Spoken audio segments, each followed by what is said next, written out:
till I ain't got nothing. Angie Stone's sudden heartbreaking death is no longer just a tragedy. The newly surfaced federal documents have rattled the industry, and all eyes are turning to one man, Clive Davis. Angie was keeping a secret, one she never meant to take to her grave. She didn't know how far he'd go to keep it quiet.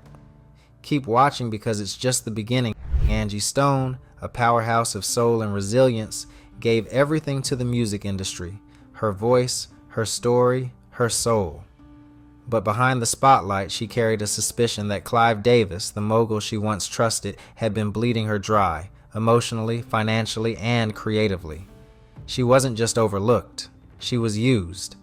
And now, the silence is breaking. Federal documents, the kind they never want you to see, have surfaced. Not rumors, not whispers, hard evidence. Why now? Why Angie? Just days before her untimely and chillingly timed accident, Angie Stone did something few dared. She confronted Clive Davis. Face to face. No more silence. She demanded answers about the missing royalties, the money she earned but never saw. Clive's response wasn't a denial. It was a threat, barely veiled. Some battles aren't worth fighting, Angie. That moment, brave, raw, and defiant, now hangs in the air like smoke after a fire. Was her death just a tragic coincidence? Or was it the final chapter in a story someone desperately wanted to end?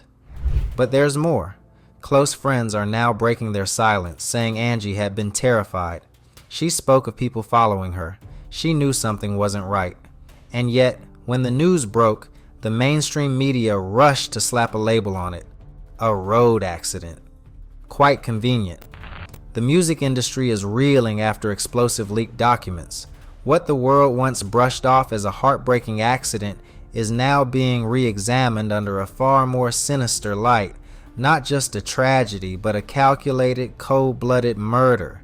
And at the center of the storm, Clive Davis. The same man who once shaped careers and claimed to build legends is now under a very different kind of spotlight. One that exposes, not glorifies. Sources close to the investigation say the evidence is stacking up, and suddenly, that accident looks more like a message. On that fateful night, Angie Stone's tour van careened off Interstate 65, one of America's most dangerous highways. But this was no ordinary crash. The driver, Lethal Carter, had no valid license, a lengthy criminal record, and was reportedly drinking heavily before getting behind the wheel. And you won't believe what's even more shocking. He wasn't Angie's regular driver. Sources close to the investigation reveal traces of poison were found in Angie's system.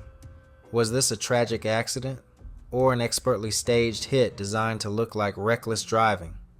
As the real story starts to come to light, we must ask ourselves, could this be an attempt to silence a powerful artist? The tension is rising and the shocking revelations are only just beginning. But why would an industry titan like Clive Davis target a beloved artist like Angie Stone? The answer will make your blood boil. Number one is financial abuse. Angie wrote chart-topping hits, but her royalty checks never came. Clive's team called it clerical errors. The truth? A shadow accounting system, allegedly set up by Clive, funneled her money into offshore accounts. Angie wasn't just a voice. She was a force, a lyrical architect who helped shape the sound of a generation. Her groundbreaking work with the sequence, quietly credited to ghostwriters. They weren't ghostwriters, but Clive's hand-picked yes men, industry plants who couldn't string together a bar if their careers depended on it. That's how long it took me to find out that there was a whole process and brigade of letters and let's calculate this move so that she will never, ever rise above. I mean, to the day, I have not received not one platinum or gold record that I had written for those projects, because along with all of that came, we don't need her to have anything to prove that she did anything. That's horrible. So, that's a very painful secret to reveal for me, because my music is my gift. Number 2, intimidation and sabotage. When she confronted Clive, her next album was shelved overnight. Days later, her tour van mysteriously crashed. Angie had finally reached her breaking point. No more silence, no more playing industry politics. Her highly anticipated album, Diary of a Soul Sister, scrapped. Clive claimed it was to avoid confusion with Alicia Keys' project. The real reason? Angie had refused to ghostwrite for Alicia without credit. Then came the money games. Angie's production budget? Gone. Just vanished. But here's the twist. Forensic accountants, part of Angie's now infamous Diesel team, traced those missing funds straight to Clive Davis's private jet maintenance account. Yeah, let that sink in. While Angie was fighting to finish her record, Clive was flying high, literally on her dime. But that wasn't even the worst of it. The real bombshell dropped when Angie's legal team uncovered a paper trail that would have decimated the industry's elite.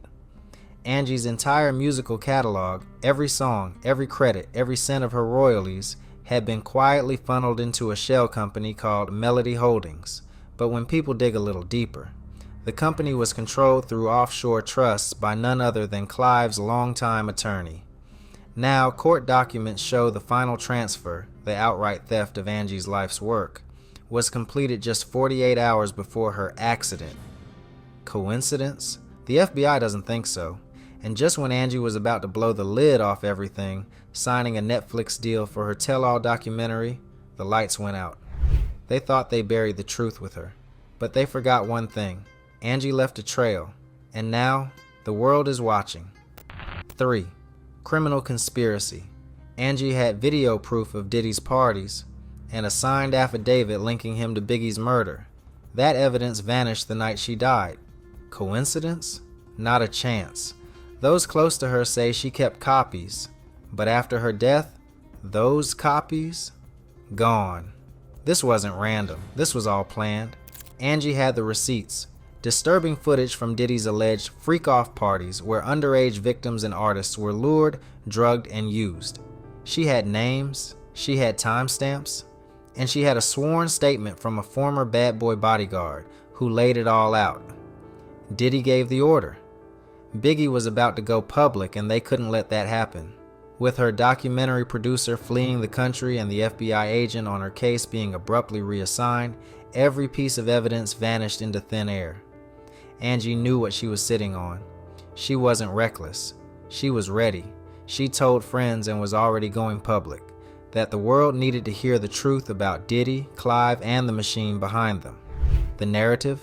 Swiftly rewritten. Another accident. Another voice was silenced, but not forgotten. And the truth?